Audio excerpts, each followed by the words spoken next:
दिल्ली में ईंधन की बढ़ती खपत और प्रदूषण की समस्या से निपटने के लिए मुख्यमंत्री रेखा गुप्ता ने कई बड़े फैसले लिए हैं, जिसका असर सरकारी दफ्तरों और सरकारी अफसरों पर भी पड़ने लगा है। अफसरों के फ्यूल कोटा में कटौती से लेकर वर्क फ्रॉम होम और नो व्हीकल डे तक कई नियम लागू किए गए हैं। आखिर क्या है पूरा प्लान, चलिए आपको बताते हैं इस रिपोर्ट में।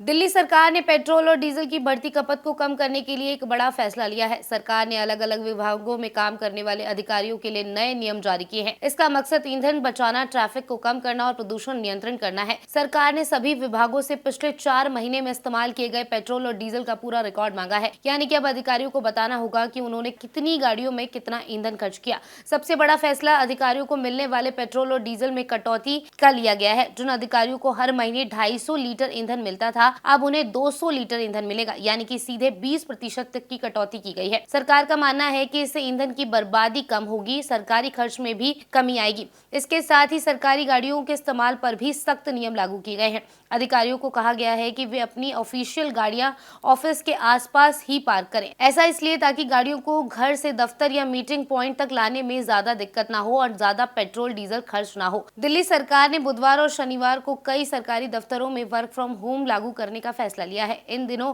कर्मचारियों और अधिकारियों को घर से काम करने के लिए कहा गया है। सिर्फ बहुत जरूरी होने पर ही दफ्तर जाने की अनुमति दी जाएगी। हालांकि कुछ जरूरी विभागों को इस नियम से बाहर रखा गया है। इनमें हेल्थ विभाग, बिजली विभाग, जल बोर्ड विभाग और एमसीडी जैसे जरूरी विभाग शामिल है। क्योंकि इन सेवाओं को लगातार चालू रखना जरूरी है, सरकार नो व्हीकल डे की तैयारी कर रही है। अधिकारियों को किस दिन गाड़ी का इस्तेमाल नहीं करना, ये अधिकारी खुद तय करेंगे, लेकिन अगर सभी अधिकारी एक ही दिन को चुनते हैं तो इसका ज्यादा असर दिखाई देगा। इसके अलावा अधिकारियों को सलाह दी गई है कि अगर वे गाड़ी से ऑफिस आते हैं तो पीक आवर यानी कि ज्यादा ट्रैफिक वाले समय से बचें। नॉन पीक आवर में सफर करना उनके लिए सही है, इससे ईंधन की बचत होगी। विशेषज्ञों का कहना है कि सरकारी स्तर पर ईंधन बचाने की शुरुआत होती है तो इसका अच्छा संदेश आम लोगों तक भी पड़ेगा। इससे न सिर्फ पेट्रोल डीजल की बचत होगी बल्कि प्रदूषण और ट्रैफिक की समस्या में भी कमी आएगी। Subscribe now and press the bell icon. Never miss an update.